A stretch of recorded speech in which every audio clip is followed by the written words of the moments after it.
생생경제.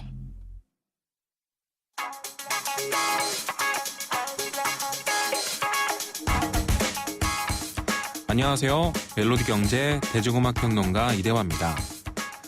그룹 TLC가 킥스타터를 통해 새 앨범 경비를 모으고 있습니다. 킥스타터는 아이디어나 프로젝트의 진행 경비를 모금할 수 있는 사이트죠. TLC는 2002년에 4집 3D를 발표한 이후로 정규 앨범을 발표하지 않고 있었는데요. 지난 1월 19일 멤버 칠리와 티보즈가 5번째 정규 앨범을 발표할 예정인데 팬들의 도움을 받고 싶다 하면서 킥스타트 프로젝트를 시작했고 무려 48시간 만에 목표 금액인 15만 달러가 채워졌습니다. 이렇게 빠른 시간 내에 목표 금액이 채워졌다는 건 그만큼 TLC의 팬들이 이들의 새 앨범을 오래 기다렸다는 뜻이겠죠. 팬들이 직접 참여하는 프로젝트였기 때문에 가수와 팬 사이의 결속력도 더 강해졌을 것 같습니다. 재밌는 건 이 모금에 팝스타 케이티 페리도 참여했다는 겁니다. 케이티 페리는 무려 한 번에 5,000달러를 쾌척했고요. 이 사실은 TLC의 멤버들이 SNS에 감사를 표시하면서 세상에 알려졌습니다. 케이티 페리는 열렬한 TLC 팬이라고 하는데요. 아마도 어렸을 때 그녀들의 음악을 들으면서 자랐겠죠? 음악은 TLC의 곡 듣겠습니다. 공전의 히트를 했던 앨범 2집 Crazy Sexy Cool의 히트곡이죠. Waterfalls입니다.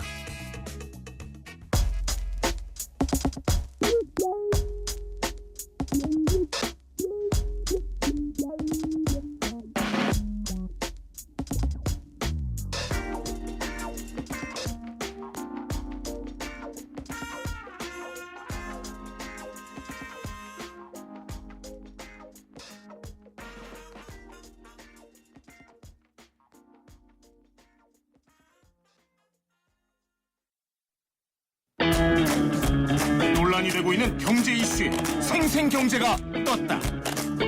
생생경제 오늘의 두 번째 인터뷰는요. 늘어난 성형수술. 88%가 재수술해야 될 정도로 심각한 부작용 사태입니다.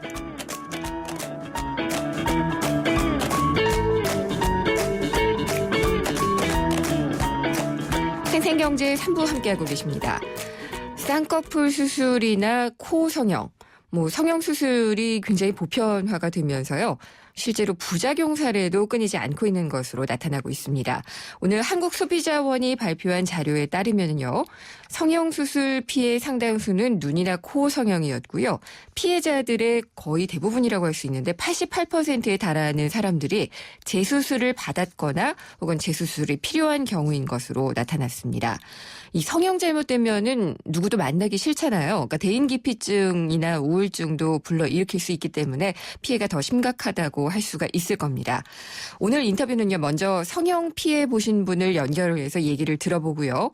이어서 소비자원 연결해서 피해자들은 어떻게 도움을 받을 수 있는지 자세히 알아보도록 하겠습니다.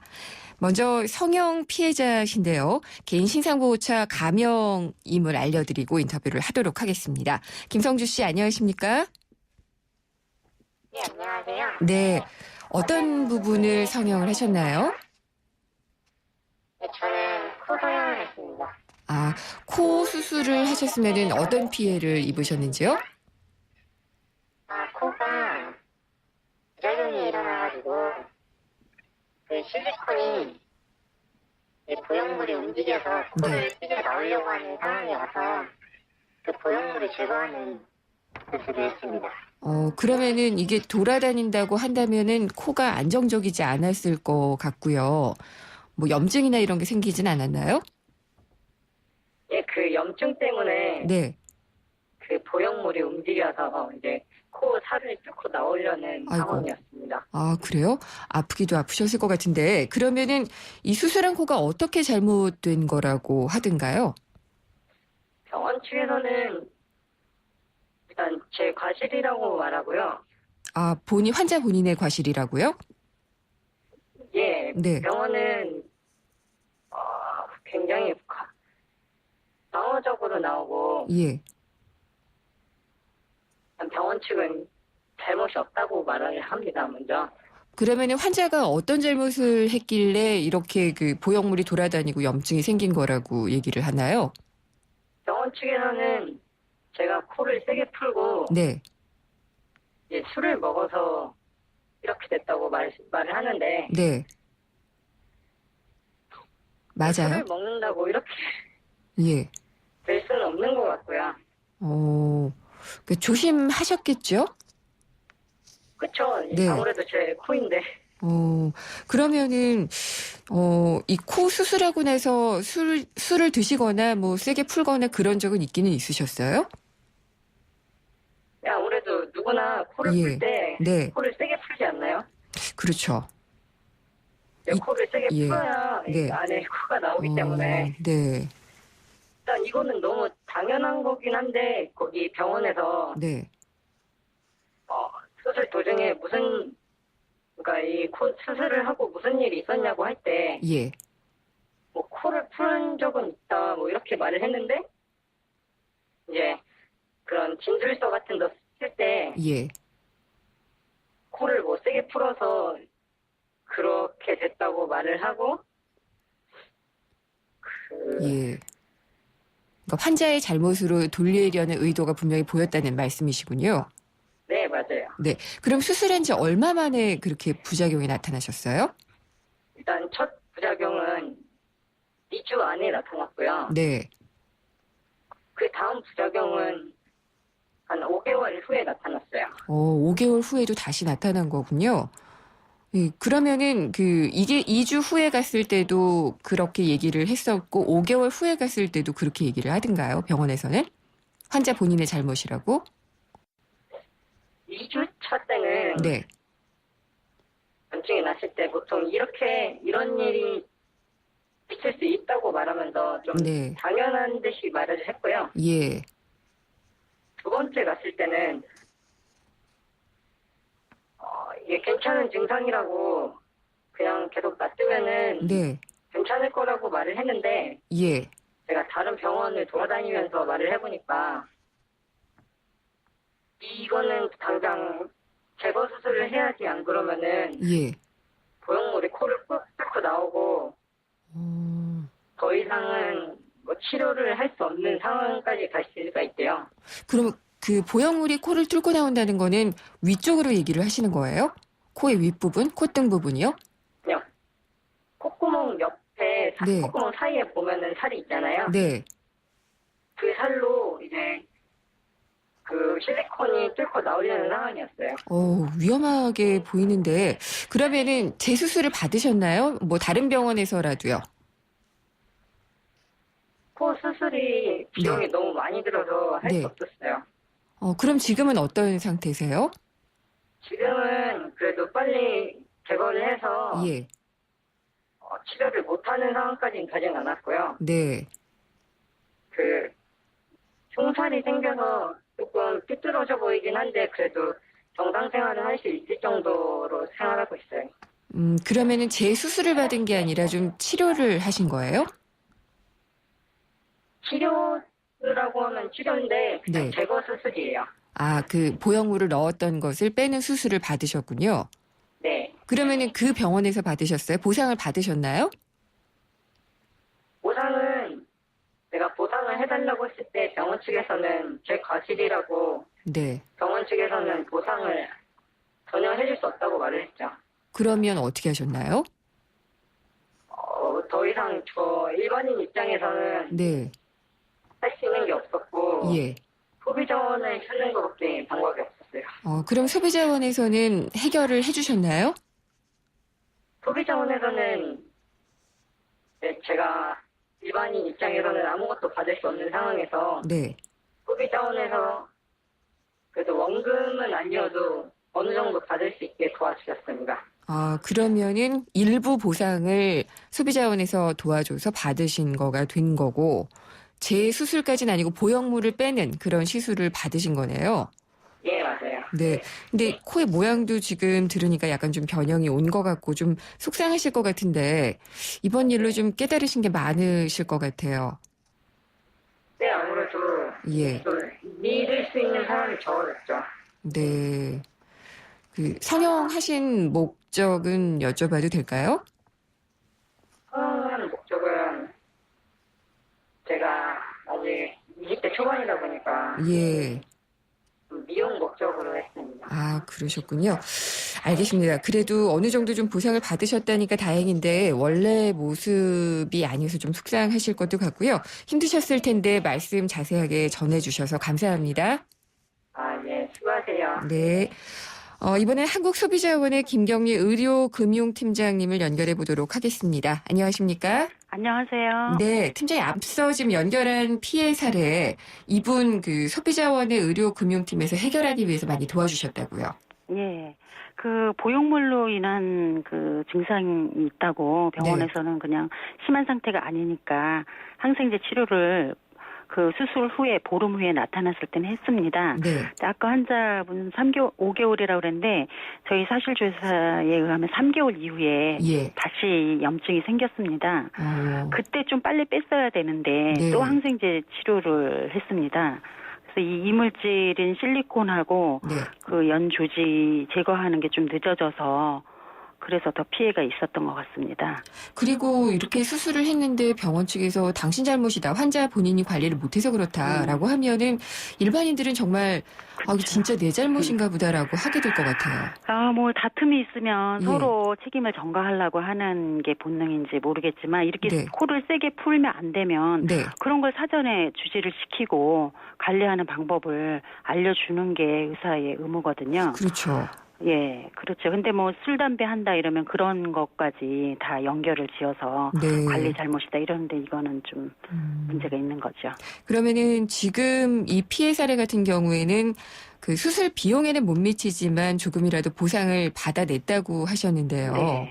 이거는 어떻게 가능했었는지도 좀 궁금하고 모든 사례가 다 보상을 받는 건 또 아닐 것 같아요. 그렇죠. 저희한테 이제 상담은 뭐 3, 4천 건씩 매해 예. 성형 관련해서 상담이 들어오는데 그중에 일부가 사실조사까지 이루어지는 피해구제로 접수가 됩니다. 네. 그래서 2년 동안 214건 접수가 됐는데 그중에서 책임이 인정된 경우가 146건이었습니다. 네. 이 146건 중에서 배상이나 이제 수술비 환급 이렇게 이루어진 경우가 122건, 그러니까 83.6%였습니다. 네. 그러니까 아까 같은 사례도 수술 비용이 210만 원 들었는데 그 150만 원 네. 환급을 해준 상황입니다. 그리고 또 이게 모양 변형도 왔기 때문에 그런 것에 대한 정신적인 피해도 또 있잖아요. 그렇죠. 그래서 예. 이제 소송으로 가도 네. 결국에는 위자료인데 그게 이제 소송에 실이익이 없는 경우이고 또 일반인이 대응하기가 힘드니까 예. 전문 기관에서 이제 사실 조사를 하고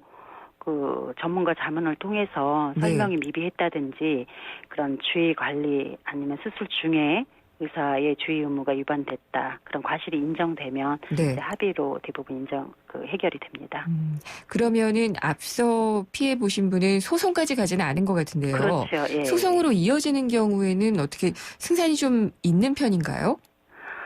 아, 이 소송의 실이익이 그 위자료 몇백 받고자 네. 그 변호사까지 선임해서 가기에는 좀 그래서 네. 사실 소비자원이 이제 99년부터 이렇게 의료 사고를 담당하는데 네. 이 성형은 또 필수적인 진료가 아니다 보니까 예. 충분한 설명을 근거로 해서 해야 되는데 그냥 하기 전에는 이제 굉장히 환상적인 접근을 하다가 수술 후에 이제 주관적인 불만족뿐만 아니라 아주 심각한 그런 부작용도 생길 수 있는데 그런 거에 대한 이제 피해 구제를 저희가 하니까 좀 그 전문 기관을 이용하는 게 좋을 것 같습니다. 전문 기관이란 소비자원을 얘기를 하시는 거죠? 소비자원에 이제 상담을 거쳐서 네. 그 객관화되는 그런 피해 같은 경우는 합의를 이루어질 수 있고 또 뭐 굉장히 큰 건 같은 경우는 또 소송으로까지 연결될 수도 있겠죠. 네.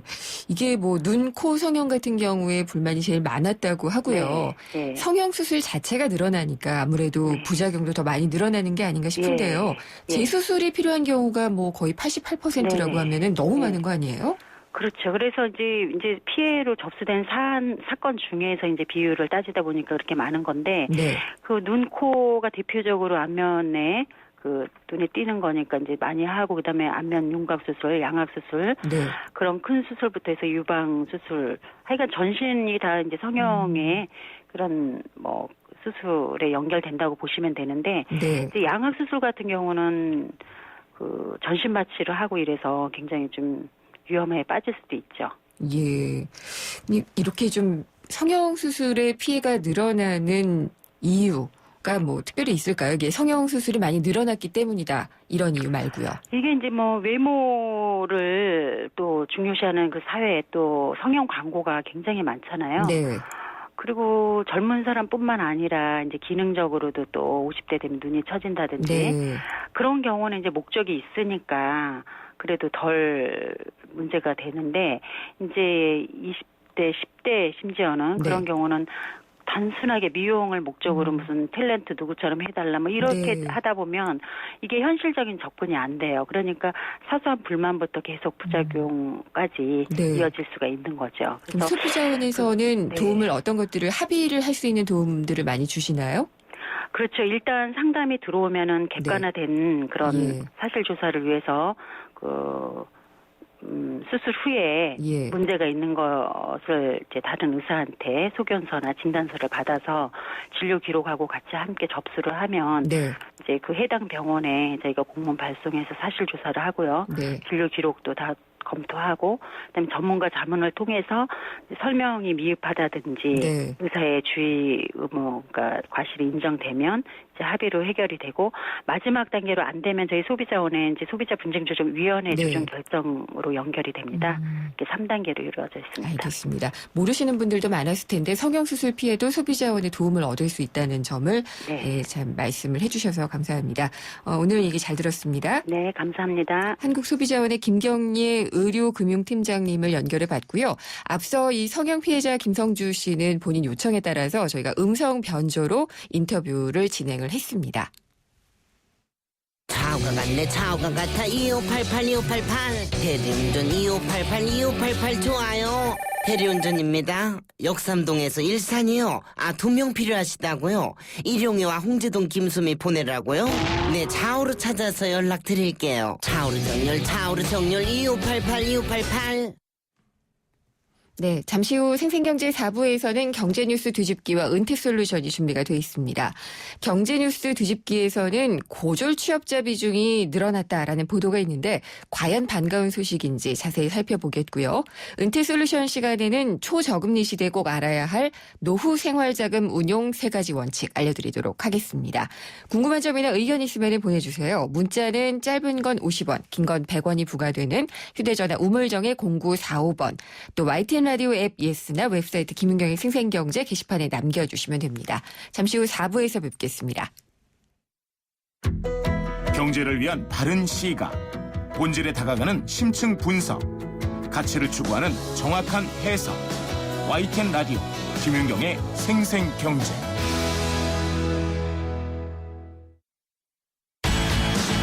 이건 왜? 뉴스에선 볼 수 없었던 뉴스 속 스토리. 경제뉴스 뒤집기 한파. 세상의 베이스가 되다 포스코 협찬으로 김은경의 생생경제 4부 시작하겠습니다. 4부의 시작은 경제뉴스 뒤집기인데요. 오늘은 홍원호 시민경제사회연구소장과 함께합니다. 안녕하십니까?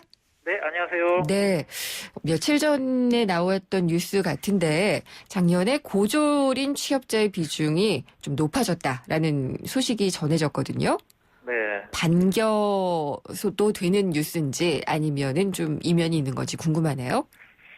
네, 이제 초중고생들이 고졸 취업을 선호하고 또 고졸 취업자들이 늘어가면 굉장히 반가운 일이기는 합니다만은 네. 최근에 고졸 취업자 비중이 늘어간 거는 뭐 그런 것 같지가 않아요. 참 안타까운 일인데요. 그러니까 지금 뉴스에 많이 보도가 됐습니다만은 40대 이하는 고용 비중이 좀 줄어들고 있지 않습니까? 네. 50대 이상의 일자리가 많이 늘고 있고 그래서 50대 이상 같은 경우는 학력이 고졸인 분들이 꽤 많이 있기 때문에 최근에 그러니까 고졸 취업자 비중이 그것도 뭐 계속 늘어간 게 아니라 12년 만에 처음으로 반등한 거거든요. 네. 근데 그거는 지금 고령층 일자리 중심으로 일자리가 창출되고 있기 때문에 그런 현상이 반영이 아닌가 이렇게 해석이 됩니다. 아, 그러면은 전체적인 통계에서 이 50대 이상의 고용 비중의 확대가 고졸 취업을 늘렸다. 이렇게 그 추론할 수 있는 근거가 있나요? 네, 지난 10년간 변화를 보면요. 20대 일자리는 지난 10년간 한 70만 개가 줄어들었고요. 네. 30대는 50만 개가 줄어들었고 반면에 50대 일자리는 250만 개가 늘었고 60대는 120만 개가 늘었거든요. 네. 그래서 이런 걸 보면 최근에 일자리가 대부분 다 50대, 60대 중심으로 이루어지고 있고, 그런 차원에서 본다면 아마 지금 고졸 그 비중이 높아진 거는 지금 고연령층 일자리가 늘어간 것에 원인이 있다 이렇게 생각이 됩니다. 혹시 뭐 그런 건 아닐까요? 고졸 취업자들을 요하는 그런 일자리가 더 늘어났기 때문에 최근에 많아진. 정부가 약간의 그 고졸 취업 늘린다 했는데 그런 부분도 영향을 좀 준 것 같아요. 그리고 또 시간제 일자리 늘리는 것도 고졸 취업자에 영향을 준 것 같아요. 그런데 시간제 일자리 같은 경우는 사실 질 낮은 일자리이기 때문에 이걸 반드시 더 긍정적으로 보아야 하는지 거기에 대해서 상당히 의구심이 됩니다. 근데 지금 정부가 약간 노력을 해서 고졸 취업자가 약간 늘어났지만 그것이 가장 큰 대세에는 큰 영향은 준 것 같지 않아요. 예. 그러면은 대졸 취업자의 비중은 상대적으로 좀 줄었나요? 네, 그러니까 지난 14년간 변화를 보면 중졸 이하의 취업자 비중은 해마다 1%포인트씩 낮아졌고요. 고졸 취업자는 0.3%포인트씩 낮아졌고 대졸 취업자는 반대로 1.3%포인트씩 계속 높아져 왔거든요. 예. 근데 최근에 이 대졸 취업자 늘어가는 속도가 굉장히 많이 둔화돼서 최근에는 1, 3년 사이에는 0.9%에 불과해요. 예, 그 정도만 늘고 있습니다. 그래서 이번에 고졸 취업자 비중이 높아진 거는 이 대졸 취업자 비중의 둔화와 상당히 연관이 있기 때문에 이것은 긍정적인 변화라기보다는 좀 부정적인 변화. 다시 말해서 대졸 취업자들이 늘지 않음으로 인해서 질 낮은 일자리, 고졸 중심, 고령층 중심으로 일자리가 늘어난 데 대한 그런 현상이 아닌가 이런 생각이 듭니다. 네. 그럼 일자리도 좀 양극화된다 이렇게 얘기할 수 있을까요? 그렇죠. 일자리 양극화라는 거는 뭐냐 그러면 굉장히 질 좋은 일자리, 고소득 일자리는 늘어가고 중간층 일자리가 늘어나지 않고 저소득층 일자리, 질 낮은 일자리 늘어나는 현상, 이걸 일자리 양극화라고 그러는데요. 네. 중간층 일자리가 지금 늘어나지 않는다는 거, 이게 이제 굉장히 문제인데, 최근에 이제 고령층 일자리가 많이 늘어난다는 거는 지금 질 낮은 일자리가 많이 늘어난다는 의미이기 때문에 이건 일자리 양극화의 일면이다 이렇게 생각이 됩니다. 우리나라 같은 경우에는 대학에 꼭 가야 된다고 생각하는 사람도 너무 많고요. 실제로 진학률도 좀 높아서 이런 점도 좀 고려를 해서 봐야 되지 않을까 싶어요. 그렇죠. 그러니까 대졸자들이 주로 가는 일자리는 고소득층 일자리나 중간층 일자리인데 최근에 일자리 양극화 현상이 심화돼서 지금 중간층 일자리가 거의 안 생기고 있거든요. 네. 그래서 그 영향으로 지금 대졸자 일자리가 지금 많이 안 생기고 그래서 취업난이 심화되고 있는데 일자리 양극화 현상이 심화된다고 그러면 대졸자들의 취업난은 더욱더 심각해질 것이다 이런 생각이 듭니다. 네. 이 일자리 양극화가 가져올 부작용들 또 어떤 것들이 있을까요?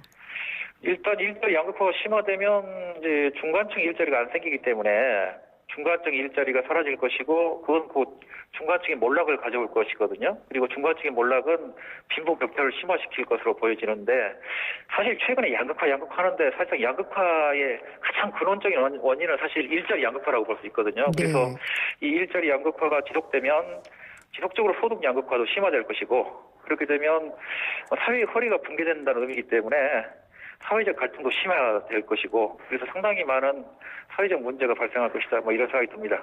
네. 그러면은 일자리 양극화가 가져올 문제가 상당히 좀 심각한 사회 경제적인 문제라고 얘기를 하셨는데 네네. 다른 나라 같은 경우에도 이런 일자리 양극화를 이미 겪었던 경우도 있을 것 같고요. 어떻게 극복했나요?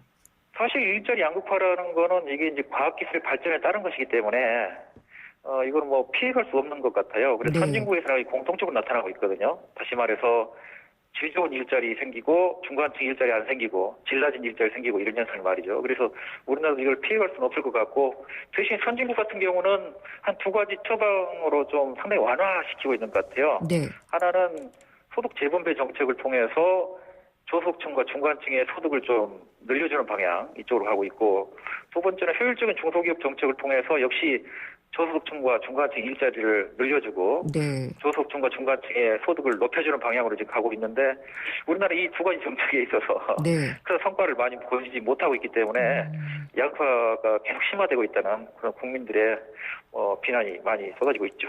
결국은 양극화 해소는 정부의 몫인데 우리 정부는 그다지 잘하지 못하고 있다 이런 얘기네요.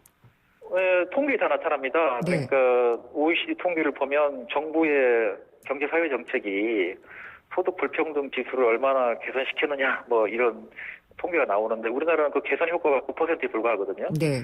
31개 OECD 회원국 중에 회원국 평균이 34%니까 그 수준이 4분의 1 수준이다. 다시 말해서 소득 불평등 지수 개선 효과가 4분의 1 수준이다. 이게 OECD 국가의 꼴찌 수준이거든요. 그래서 네. 우리나라는 뭐 이 소득 불평등 해소에 다른 나라보다 더 열심히 좀 노력을 좀 많이 해야 될 것 같습니다.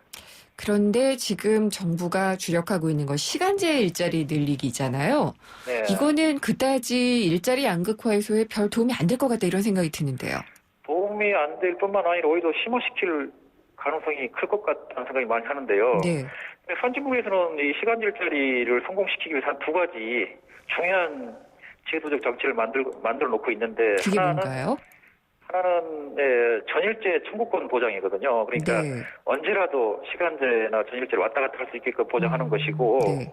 다른 하나는 이제 근무 연한의 비리와 승진 이건데 지금 우리나라 정부는 이 둘 다 지금 인정하지 않는다는 거거든요. 그러니까 전일제 청구권도 보장할 수 없고 또 뭐 승진을 시키더라도 근무 연한이 아니라 근무 시간에 비리 난다는 거 아니겠습니까? 네. 이렇게 되면은 뭐 이게 고급 일자리나 중간층 일자리를 원하는 사람들은 이 시간제 일자리를 선호할 리가 없죠. 전일제 청구권이 없는데 뭐 이 길을 갈 사람이 없을 것이고 네. 그다음에 근무 시간에 비례한 승진을 하게 되면 시간제 일자리는 승진의 속도가 항상 2배 좀 더디게 될 거 아닙니까? 그렇죠. 승진이 거의 안 된다는 얘기죠. 그러면은 이제 지금 대졸자들이 시간제 일자리로 갈 가능성 거의 없고요. 결국은 이제 일자리를 구하지 못하고 허드렛 일이라도 구해야겠다. 이런 사람들만 시간제 일자리로 몰릴 것이기 때문에 우리나라처럼 하면은 뭐 시간제 일자리는 다 실패할 가능성이 높고요. 결국은 뭐 시간제 일자리가 대부분 다 비정규직과 같은 질 낮은 일자리로 이제 그러려고 그러면 뭐 제2의 비정규직 양산만 하게 되는 네. 뭐 그런 결과를 초래할 것 같아서 걱정이 좀 많이 됩니다. 전일제 청구권 같은 경우에요. 네. 다른 나라 같은 경우에는 법으로 보장을 다 하나요, 거의? 뭐 시간제 일자리가 성공한 선진국 같은 경우는 이걸 보장하고 있죠. 그래서 네. 시간제와 전일제를 왔다 갔다 할 수 있게끔 이렇게 보장하는 건데 예. 사실 이렇게 해야 이게 진정한 그 정규직 시간제가 될 거 아니겠습니까? 근데 사실 이게 보장이 안 되면 예. 시간제 일자리로 하시는 분들이 전일제 청구권을 쓸 수 있게 하는 거는 올바르고 적절한 권리 같아요. 근데 네. 이제 그럴 네. 경우에 정규로 일을 하고 있었던 분들, 그러니까 네. 풀타임으로 일하고 있었던 분들이 느끼는 상대적인 좀 뭐랄까요? 좀 결여? 뭐 이런 게 좀 있지 않을까요? 상대적인 거 어떤 거요? 그러니까 뭔가 좀 나는 손해를 보고 있다라든지 그런 느낌이요. 그러니까 승진에 있어서 약간 손해를 본다고 느낄까요? 뭐 왜냐 그러면 이제 근무 연한에 비례한다고 네. 그러면 그럴 것 같은데 근데 사실 그 승진할 때 이제 이 평가를 하지 않습니까? 네. 근데 평가를 할 때 그러니까 근무 연한에 비례한다고 그러면 자격만 주는 것이지 이 사람들이 우선적인 승진을 할 수는 없잖아요. 그러니까 네. 상관 위에 상사가 있다고 할 때 부하가 한 사람은 뭐 전일 근무하고 한 사람 반일만 근무하는데 네. 반일 근무한 사람 우선적으로 승진시키지는 않죠. 그러니까 이렇게 한다 하더라도 어차피 시간제 일자리는 불이익을 받기 때문에 네. 지금 뭐 전일제에 있는 분들이 그렇게 피해 의식을 갖는 거는 뭐 그렇게 적절한 것 같지는 않아요. 제 생각에는. 그러면은 이 근무 연한에 따른 승진을 보장하기 위해서는 이거는 그냥 민간에게 맡겨야 되나요? 아니면 법이나 제도를 좀 바꿔야 되나요? 이 부분에 대해서는 근데 사실 이 부분이 이제 그 정부가 아마 기업한테 권장할 수 있는 부분이긴 한데 강제하기 좀 어려운지도 그렇죠. 모르겠어요. 예. 그런 아마 부분이 좀 있어요. 민간이 그래서 그냥 움직여줘야지 될 것 같은데. 그렇죠. 이거를 법으로 하면 강제는 좀 상당히 좀 쉽지 않을 거예요. 선진국에서도 다 이제 그러는 거고 그러면 네. 결국은 제도로 못하고 기업들한테 맡긴다고 그러면 이게 뭐 제도를 만든 만큼의 효과를 보도록 그렇게 유도를 해야 되겠죠. 네. 그런데 정부는 지금 이제 그런 시도보다는 지금 원천적으로 안 된다 이렇게 얘기하고 있으니까 네. 그렇게 되면 이제 시간제 일자리는 제2의 비정규직으로 전락할 가능성이 많죠. 자체적으로 네, 모순을 생각은- 안고 있네요. 네, 그렇습니다. 네, 오늘 말씀 잘 들었습니다. 감사합니다. 네, 감사합니다. 홍원호 시민경제사회연구소장이었습니다. 행복한 미래를 위하여 은퇴 솔루션.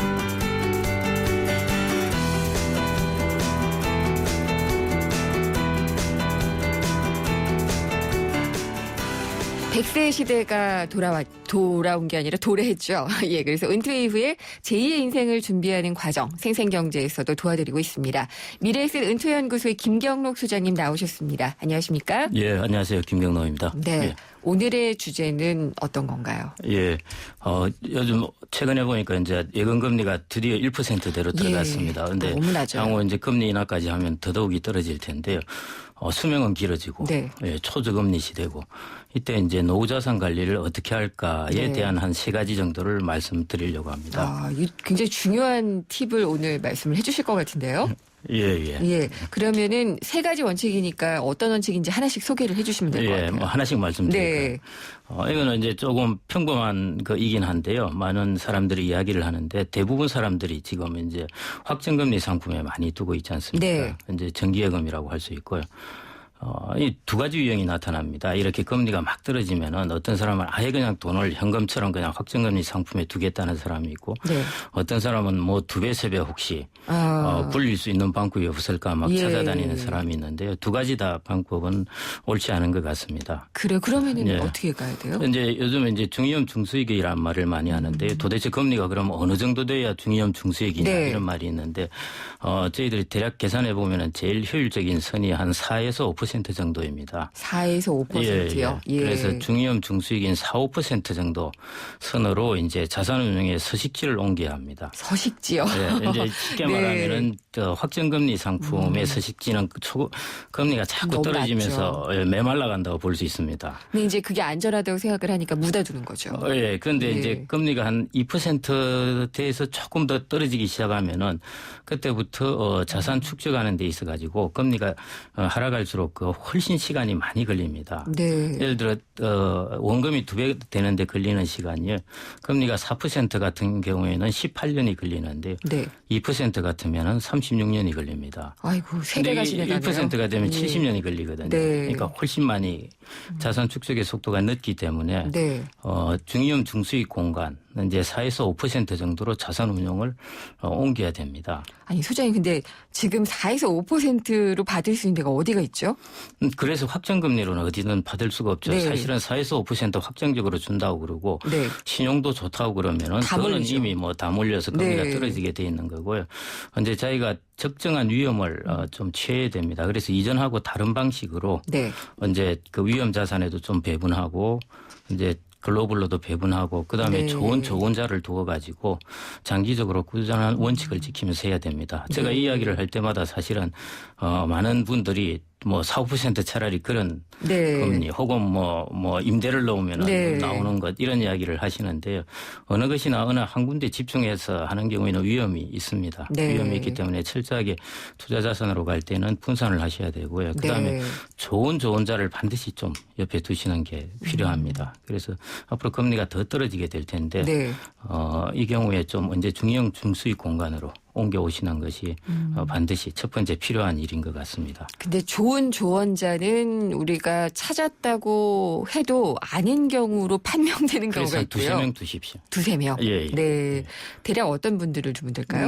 언제 금융기관에 많죠, 네. 사실은. 이제 자기하고 오랫동안 같이 갈 사람을 좀 두시고 그리고 한 2-3명한테 이렇게 물어보시면은 이제 이렇게 조금 다른 경우와 이야기를 할 경우에는 조금 더 이제 체크를 네. 해보시면 되고 그렇게 해보시면 될 것 같습니다. 저는 은행 가면은 약간 좀 그 위압감을 느끼는 곳이 PB센터 이런 네. 곳이거든요. 거기는 좋은 조언자들이 많이 조언들을 해주고 네. 고객을 왕 대접하고 이러던데 네. 저는 가지를 못해서 좋은 네. 조언자를 창구에서 찾으려니 맨날 네. 바뀌시더라고요. 예. 주변에 친구분도 있고 또 지인도 있고 네. 또 창고에도 있습니다. 제 인간관계가 문제군요. 예, 창고에도 있습니다. 반드시 그렇게 보실 건 아니고요. 예. 그러면은 이렇게 하려면은 좀 사는 방식도 좀 바꿔야 되지 않을까요? 예, 그 좋으신 네. 의견인데요. 단순히 그 한 방식만 택해서는 안 됩니다. 워낙 초저금리로 네. 갔기 때문에 장기의 양수겸장이라는 말도 있듯이 양쪽에서 꼼짝 못하게 장을 불러야 네. 되듯이 장군을 불러야 되듯이 꼭 한 가지 방법만 있는 게 아니고 라이프 스타일을 좀 바꿔야 됩니다. 어떤 식으로 바꾸면 한 좋을까요? 2가지 정도가 있는데요. 네. 하나는 이제 우리가 연금 생활을 하게 되지 않습니까? 그래서 연금에만 의존하지 말고 네. 반드시 일을 하는 것이 필요합니다. 네. 그래서 그걸 저희들이 연금 겸업형 라이프 스타일이라고 그럽니다. 연금 겸업형 예, 라이프 예, 스타일. 예, 예. 왜냐하면은 금리가 떨어질수록 일의 가치는 높아집니다. 네, 그다음에 맞아요. 금융자산의 가치는 떨어지고요. 그렇기 때문에 일과 금융자산을 이렇게 같이 겸업을 하면은 네. 서로 해지가 돼서 좋은 포트폴리오가 됩니다. 일자리가 좋은 데가 있어야죠. 그 조그만 금액이라도 예를 들어 예. 한 달에 100만 원이라도 네. 지금 이자 소득으로 치자면은 7억의 정기예금과 같은 가치가 있습니다. 그렇네요. 예, 네. 금리가 1%로 떨어지면은 네. 한 달에 100만 원의 이자 소득을 얻으려면 12억의 정기예금이 있어야 됩니다. 그러니까 그 정도의 소득이라도 정기적으로 올릴 수 맞습니다. 있다면 좋다. 예, 50만 원, 100만 예. 원의 꾸준한 소득이라도 지금처럼 초저금리에서는 일의 가치가 높아지기 때문에 네. 예, 반드시 겸업을 하는 것이 좋습니다. 네. 그다음 또 하나는 이제 라이프 스타일은 결국 돈을 버는 것도 있고 쓰는 돈을 절약하는 방법이 있습니다. 아, 이거 잘해야지 되는데. 예. 이게 저희들이 생활에 이제 마블링이 끼었다고 그러는데. 마블링이요? 고기에 있는 마블링 말씀이세요? 저희들 고기 예. 마블링은 고기의 맛은 좋게 하지만 네. 건강에는 안 좋지 않습니까? 아, 네. 예, 이것도 마찬가지로 예. 이제 우리 생활에 끼어 있는 일종의 버블이라고 보시면 되는데 예를 들어 커피 한 잔에 4,000원이면은 네. 한 달에 12만 원입니다. 1년에 약 140만 원이 되고요. 예, 그렇군요. 예. 커피 함부로 사 마셨던 기억이 막 떠오르는군요. 아, 예. 그런 부분에 이제 하나하나 자동차 한 대 같은 경우 그 굴리려도 한 500만 원 정도 되고 1년에. 그렇죠. 예. 그다음에 한 달에 부조 한 20만 원씩 이렇게 꾸준히 내더라도 1년에 240만 원이고요. 무엇보다 네. 중요한 것은 네.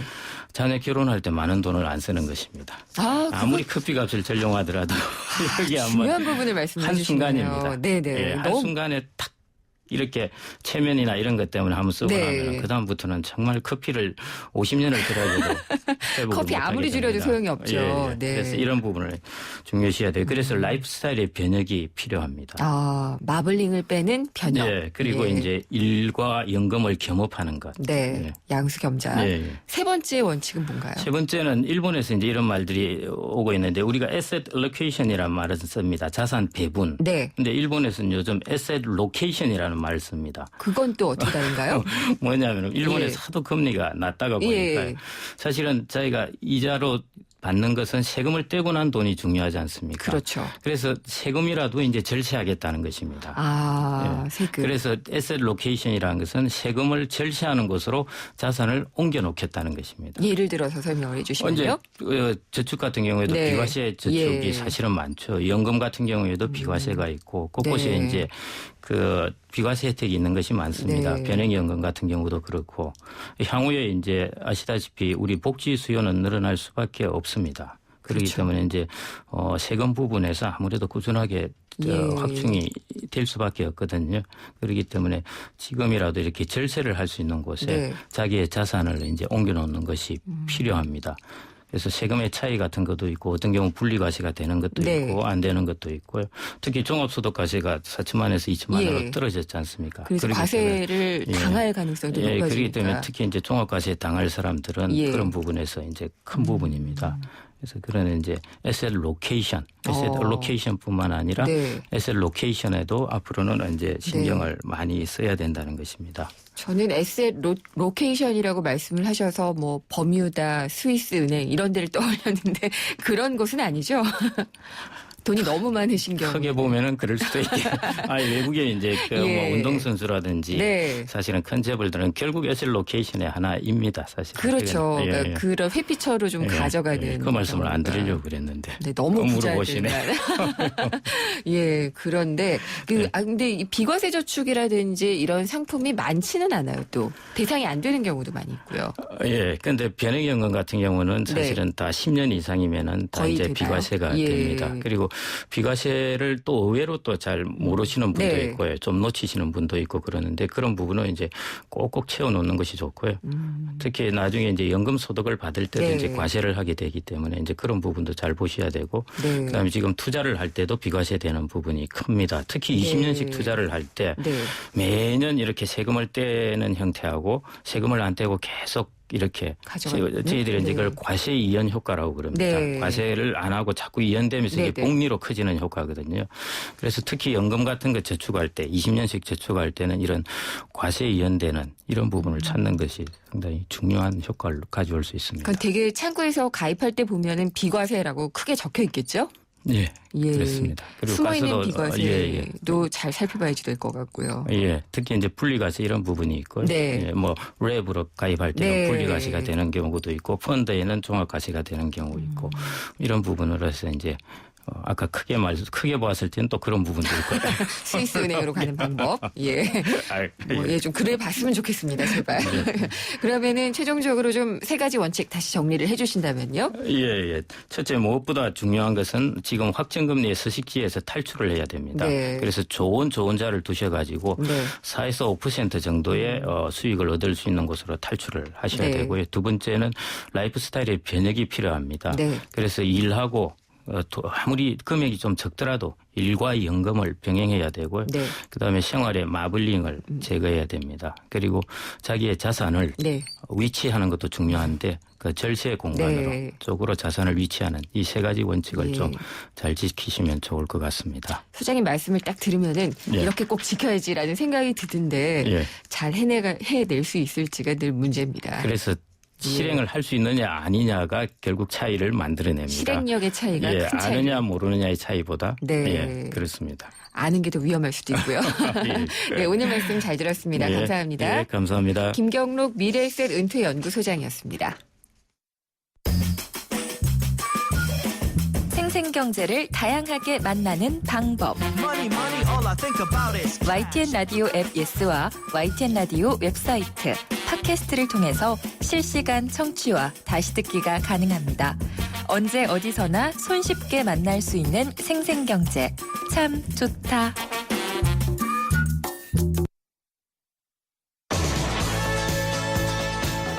네, 김은경의 생생경제 오늘 준비한 순서는 여기까지입니다. 2시간이 금방 가는 것 같네요. 생생경제 홈페이지 또 팟캐스트 스마트폰 애플리케이션 예스를 통해서 오늘 방송된 내용들 다시 들어보실 수가 있습니다. 그리고 인터뷰 내용 중에 중요한 것은 저희가 전문 서비스를 하고 있거든요. 보시면은 어떤 인터뷰가 되었는지를 눈으로 확인하실 수도 있습니다. 또 생생경제 SNS에서 친구가 되어주실 수 있는데요. 트위터 주소는 YTN_이코노미고요. 페이스북 페이지는 YTN 라디오 이코노미입니다. 들어오시면 방송된 내용과 또 뒷얘기도 있고요. 저희 제작진과도 커뮤니케이션을 할 수 있는 좋은 공간입니다. 저는 다음 시간에 찾아뵙도록 하겠습니다. 김은경이었습니다.